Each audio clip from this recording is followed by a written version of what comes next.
Shalom saudara, selamat pagi bagi kita semua. Renungan hari ini Kisah Para Rasul pasal yang kelima. Ananias dan Safira. Ada seorang lain yang bernama Ananias, ia beserta istrinya Safira menjual sebidang tanah. Dengan setahu istrinya, ia menahan sebagian dari hasil penjualan itu dan sebagian lain dibawa dan diletakkan di depan kaki rasul-rasul. Tetapi Petrus berkata, Ananias, mengapa hatimu dikuasai iblis sehingga engkau mendustai Roh Kudus dan menahan sebagian dari hasil penjualan tanah itu?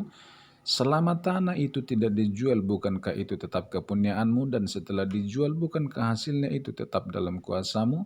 Mengapa engkau merencanakan perbuatan itu di dalam hatimu? Engkau bukan mendustai manusia, tetapi mendustai Allah. Ketika mendengar perkataan itu, rebalah Ananias dan putuslah nyawanya.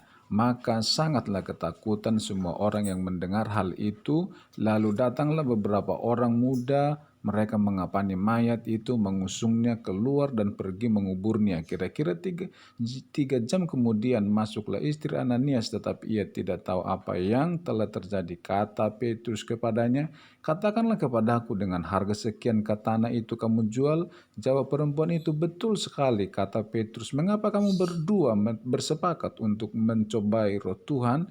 Lihatlah, orang-orang yang baru mengubur suamimu berdiri di depan pintu dan mereka akan mengusung engkau juga keluar.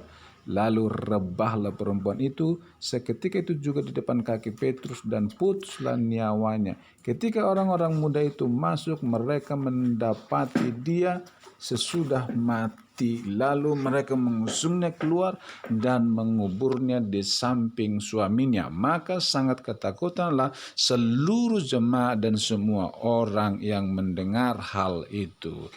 Judul renungan hari ini adalah Wibawa Hadirat Roh Kudus. Wibawa hadirat Tuhan. Ketika hadirat Tuhan begitu kuat, jangan bermain-main dengan Roh Kudus.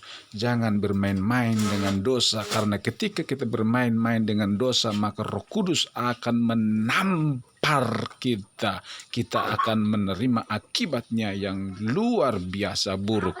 Mari bertobat bersama-sama. Amin.